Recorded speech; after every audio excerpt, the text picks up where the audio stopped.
3 Division World Champion David the Mexican Monster Benavides inatrasan ng kanyang girlfriend magpakasal. Sa social media sinabi ni Karina Silva, kilalang kasintahan at nanay ng mga anak ni Benavides, na kanya umanong kinansela ang pagpapakasal sa undefeated knockout artist. Heto po't basahin natin ang ilang bahagi ng post ni Karina. With an incredibly heavy heart, I, Karina, have made the painful decision to call off my wedding.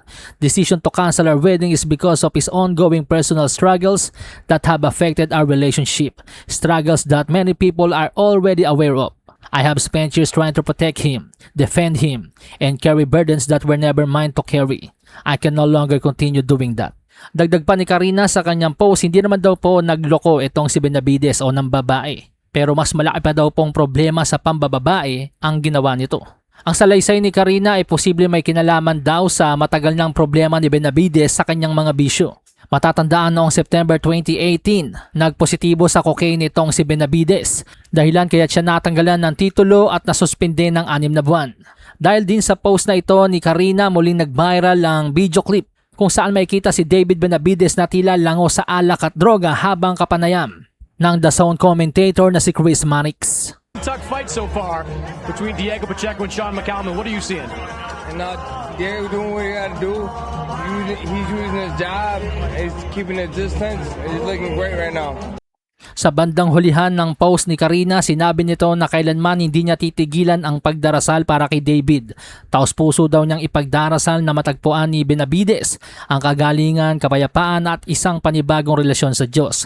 Naniniwala daw po siya na kayang baguhin ng Diyos ang sinumang buong pusong pipiliin ng Panginoon.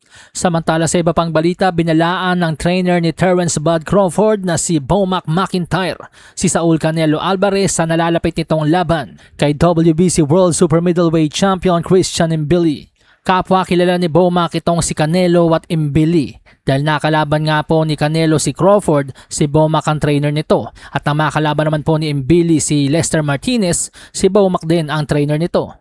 Babala ni Bomac kay Canelo, hindi magiging madaling laban si Christian Mbili. Isang matinding mandirigma nga daw po itong si Mbili at lumalaban hanggang huling segundo. Kahit nga daw manalo pa si Canelo sa laban, pero tingin ni Bomac, malaki ang magiging epekto ng laban na to sa katawan ni Canelo.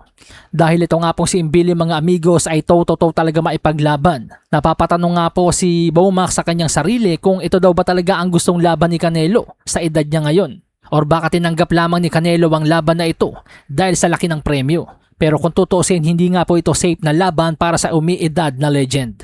Malasahin ang baraha, patunayan mo sa akin ha. Sino man ang mabunot na kalaban, di ka tatakbo ha.